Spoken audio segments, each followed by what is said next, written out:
Здраво на сите! Добре дојдовте во најновата 88 епизода на Шорткат. Јас сум Лина, а ова се настаните кои одбележа изминатата недела. Следете не!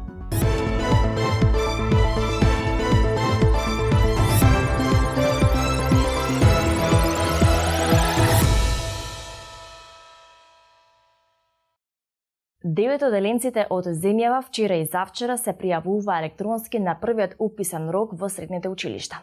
Ранг листите во средните училишта беа објавени денеска, а најдоцна до утре во 19 часот, идните средношколци треба да ги достават неопходните документи до средните училишта. Конечната ранг листа за секој училиште со резултатите од запишувањето и слободните места ќе се објави на 24 јуни, најдоцна до 12 часот на гласната табла на училиштето и на веб-сајтот на МОН. Директорите на неколку средни училишта од Скопје неделава изјавија дека во оние училишта во кои ќе има број на пријавени ученици поголем од предвидените слободни места, ќе биде организирано квалификацијско тестирање што ќе биде одлучувачко за приемот на идните средношколци.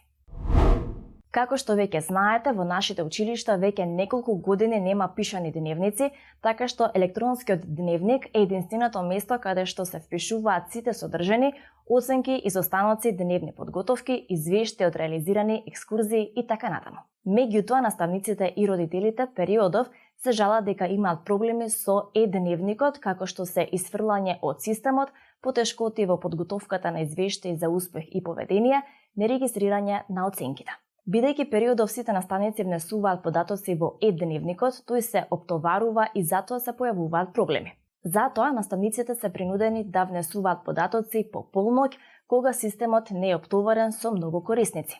За овој проблем од Министерството за образование велат дека се во процес на изработка на нов систем и нов електронски дневник. Процесот според МОН е во напредна фаза, односно во текот на летниот период ќе се направи тестирање на новите софтверски решенија. Покрај тоа што им се возможува на студентите да учат, библиотеката Макс ван дер Штул во Тетово служи и како еколошки пункт каде што тие може да бидат и одговорни граѓани. Во оваа библиотека се собираат пластични капачиња од чишиња кои потоа се рециклираат, а пак собраните средства се наменети за хуманитарни цели. Повеќе за тоа како се тоа се реализира во пракса, можете да дознаете од прилогот во продолжение. Покрај користење на литература и студентски услуги, библиотеката Макс ван дер Штул во Тетово, во соработка со уште неколку чинители, веќе неколку години е едно од еколошките пунктови за собирање на пластични капачиња од чишиња, кои потоа се рециклираат. Капачиња за рециклирање таму можат да достават не само студентите, туку и сите граѓани. На собраните капачиња потоа се предаваат за рециклирање во компанијата Пакомак. Ne jemi një pikë grumbulimi për qytetin e Tetovës.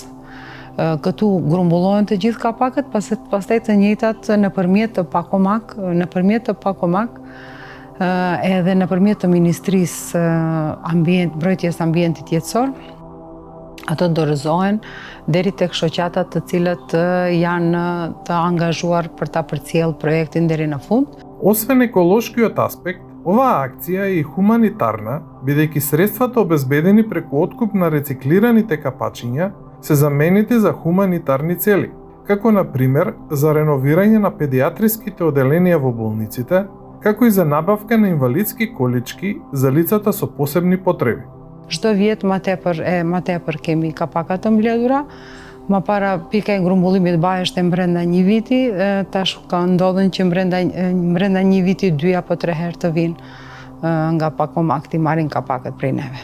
Деновиве, библиотеката е преполна со студенти кои се подготвуваат за завршните испити во јуни, а голем е интересот за да дадат свој придонес во оваа хуманитарно еколошка акција. Definitivisht ka ndikim pozitiv. E shoh që më para nuk ka pas aq interesim, bile u vjen të interesant kohë pas kohë se çka ndodhen me këto kapak, po me kalimin e kohës jo që vetëm ne informojmë, po vinë edhe enkas pyesin. Çka është më me rëndësi të theksohet që përveç që kapakët i lejnë aty, tash studentët pyesin, okay, edhe shishet e plastikës ku mund t'i çojmë?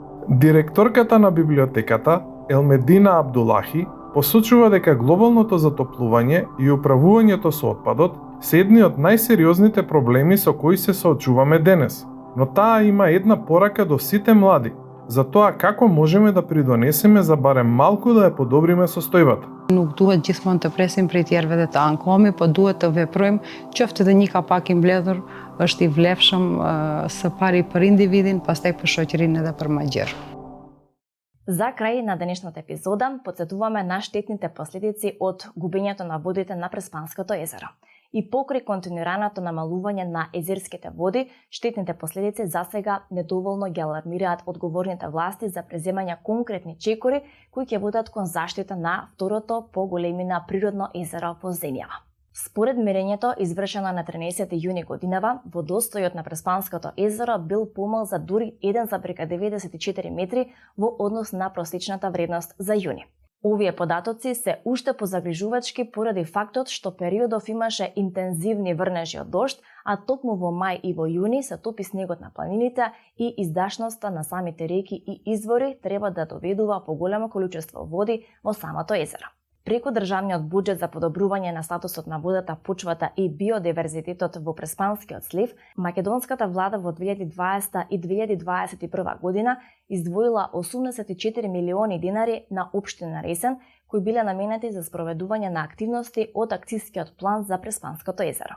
Додека Преспанското езеро постепено изумира, општината Ресен и Министерството за животна средина остануваат нетранспарентни со медиумите за да објаснат кои идни мерки за спас на езерото досега се спроведени од нивна страна. Стигнавме до крајот на денешната епизода на Шорткат. Ви благодариме што бевте со нас. Пишете ни на Instagram и TikTok ако имате предлози или сугестии и читајте рубриката ЦТРЛЗ на Метамак. Се гледаме идната недела. Поздрав!